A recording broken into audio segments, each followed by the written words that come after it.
¿Qué tal, chicos? Bienvenidos de nuevo a su programa, La Barquera de Tuonela.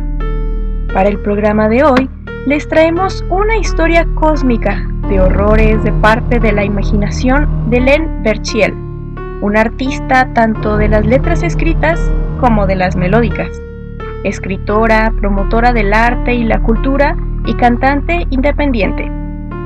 Pero no demoremos más. Sujétense bien y emprendamos el viaje, que la marea está alta. Cósmica condenación. Lucía Luna, invierno de 1971. El más real y abominable ser se puede esconder hasta en los más bellos rostros del mundo. Narro los acontecimientos más espeluznantes que me ocurrieron mientras mi alma aún permanecía en mi cuerpo. La caída de la noche había llegado y las estrellas reemplazaron el atardecer. Me encontraba en el viejo sótano de mi casa, donde solía permanecer casi todo el tiempo. Mi refugio de los olvidos, donde solo la luna me acogía. Extrañamente, siempre había un olor putrefacto difícil de describir. Nadie se molestaba en limpiar. Incluso me había acostumbrado a la visita de insectos. Realmente lo que resultaba desagradable eran las enormes cucarachas. ¡Plaga desagradable! Había un foco que colgaba del techo. Con su tenue luz brindaba un toque acogedor. Quizás esta era la razón por la que me gustaba estar aquí, descansando en manos del hondo silencio, hasta que la inmensa oscuridad me inducía a subir a mi habitación. Para llegar, tenía que recorrer un largo pasillo sombrío, donde a altas horas de la madrugada se percibían murmullos, voces de las almas apagadas, los que comúnmente trataba de ignorar, y mejor me apresuraba a llegar a mi habitación. Constantemente tenía sueños raros donde veía a mis padres, pero por alguna razón siempre terminaban en escalofriantes pesadillas que me hacían despertar en llantos, pero nadie subía a verme. El entorno familiar me resulta algo insoportable. Prefería encerrarme en mi propio mundo, donde pasaba desapercibida. En cuclillas, llegué a mi habitación. Inmediatamente subí a mi cama y comencé a leer. Mis ojos luchaban por no cerrarse. Yo trataba de evitarlo, ya que aún quería seguir leyendo el libro que había elegido por el título que llamó mi atención. El libro de los muertos, creado por los egipcios. Debo decir que, por alguna extraña razón, encontré bastante interés en esta clase de temas. Mi empeño por seguir despierta fue derrotado por la pesadez de mi cansancio. Caí dormida. Me encuentro flotando en el universo. Algo oscuro se posó delante de mí. Repentinamente empezó a transmutarse en una especie de chacal. Mi mirada estaba clavada en él. Asustada y perturbada, noté que entre sus grandes garras sujetaba unos lazos blancos, que utilizaba como redes en algo o en alguien. Era un espectáculo muy extraño, provocándome un escalofrío lúgubre que atizaba todos mis miedos. Aquellos lazos finos rodeaban el alma de un humano. Los colores de los astros fueron devorados con la llegada de imponentes deidades que tomaron el papel de jurado. Eran las 42 presencias que nombraba el libro de los muertos. Percibí cómo movía aquellos lazos con mayor velocidad y fuerza, mientras el alma solo bramaba, hasta que llegó el instante en que se trozaron, y el alma simplemente se fragmentó, esparciéndose en aquel monstruoso universo enigmático. El aroma a muerte abundaba en este lugar, y para ser un simple sueño, me resultaba terriblemente lúcido. Las deidades se mantenían observando. Aquel chacal se acercó a mí. Al tenerlo enfrente, noté que en su garra sostenía un pequeño bolso que parecía de piel. Abrió el bolso sacando un objeto negro. Lo miró unos momentos y enseguida lo arrojó, creando así la aparición de un enorme abismo oscuro. La curiosidad se apoderó de mí. ¿Qué había en ese agujero? Me acerqué hacia aquella abertura hasta estar completamente frente a esa oscuridad, pero mirar resultó ser un gran error. Aquel instante desató la maldición de mis demonios, proyectando el reflejo de mi agonía. Una envolvente sombra me tomó, causándome una crisis en la que mis temores más profundos se pusieron delante de mí, haciéndome consciente de que realmente estaba despierta. Mis ojos se dilataron al ver que todo era real. Doctor, está despertando. Mientras este chacal me transmitía una energía abrumadora, despertando todos los recuerdos que yacían enterrados desde hace tiempo. Todos mis sentidos habían sido resucitados. Las brujescas cortinas de mis ojos se habían abierto. ¡Inyecte adrenalina! Me encontraba en la habitación de mis verdaderos padres, hallándome frente a la cama donde estaba durmiendo. Yo solo estaba inmóvil. Sujetaba en mi mano uno de los cuchillos militares de mi padre, de cuando fue a la guerra.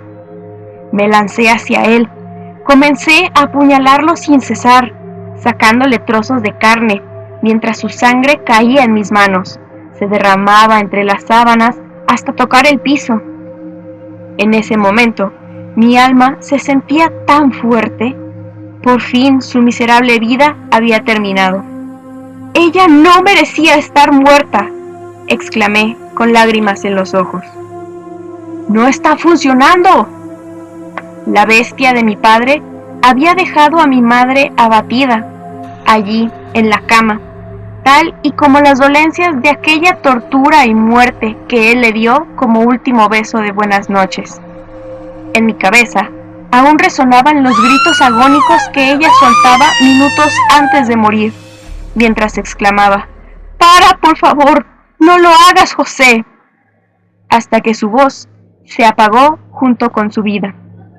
Los traumas que vivió mi padre en la guerra lo orillaron a cometer esta atrocidad, pues desde su regreso nunca volvió a ser el mismo. Era como si junto con él hubieran regresado todos los muertos que él asesinó, haciéndolo pagar por sus acciones. A partir de ese momento, las puertas de las tinieblas presagiaban una trágica venganza. ¡Se convulsiona! Mientras asesinaba a mi padre, sentía cómo el dolor y la ira aún eran huéspedes de mi interior, poseída por un odio inhumano que solo se puede conseguir cuando el corazón ha sido despedazado, provocando un sentimiento aterrador y sádico, el cual se apoderaba de cada una de mis desquiciadas emociones. Ya no podía más. Dejé tantas puñaladas en su asqueroso cuerpo como pude. Me limpié un poco con la sábana de la cama y me dirigí hacia el sótano. A pesar de lo que había sucedido, me sentía acompañada y, de alguna manera, guiada en cada paso que daba por aquella gran presencia que colgaba de mí. Abrí la puerta dejando la manija llena de sangre. Tomé una silla. Me acerqué al cofre donde mi padre guardaba algunas cosas. Tomé una soga. La amarré desde el techo. Me subí a la silla. Coloqué mi cuello dentro de la cuerda mientras observaba cómo aquella sombra había tomado mi apariencia, convirtiéndose en mi propio reflejo, y simplemente me empujó. Abatida como un tronco desmembrado, nunca más volví a respirar. O eso creí. ¡Intenta lastimarse! El agujero se había cerrado. Fatigada y débil, mi mirada se perdió en el vacío. Había recordado todo mi pasado. ¡Estoy muerta! He estado muerta todo este tiempo. Yo maté a mi padre. ¿Cómo era posible haber olvidado algo así? Lágrimas de sangre empezaron a salir de mis ojos. Ardientemente Deseé que esto fuera solo una pesadilla, incluso la peor de todas, pero mis pensamientos se esforzaban por torturarme sin piedad, mientras aquella deidad, que llevaba puesta una máscara muy extraña en la boca, me amarraba las manos. Sujétenla con los cinturones para evitar que se haga daño. Con los lazos de la justicia me sentenciarían al castigo eterno de mi alma. Otro más se acercó a mí mientras me colocaban una máscara. Comenzaron a conversar entre ellos en un lenguaje bastante distorsionado, que ni los mares de Babel entenderían. ¡Qué desgracia! ¿Qué harán con ella? Eso lo resolverán otros. Sentí un pinchazo. Me empecé a marear, sintiendo una terrible desolación. Mis antiguas esperanzas se desintegraron. Estaba atrapada en el oscuro torbellino de mis culpas. Lentamente pierdo la conciencia, desvaneciéndome en la nada. ¡La perdimos! No, solamente sigue dominada por sus trastornos. Apagaron la luz de mi habitación, pero no mi locura. Hasta aquí la travesía del día de hoy. ¿Ustedes no descendieron al abismo? ¿O sí? Si quieren conocer más del trabajo de esta multidisciplinaria escritora, pueden encontrarla en Facebook en su página oficial Len Verchiel, La Voz del Arte. Len se escribe L-E-N. Verchiel se escribe con V-C-H. Verchiel. También pueden recopilar su trabajo a través de distintas antologías, como Tintas Derramadas, de la editorial Proyección Literaria, o incluso pueden escuchar su increíble voz en su sencillo Walpurgis Night, disponible en múltiples plataformas. Les habló Titi, su barquera de confianza. Nos vemos en la siguiente marea.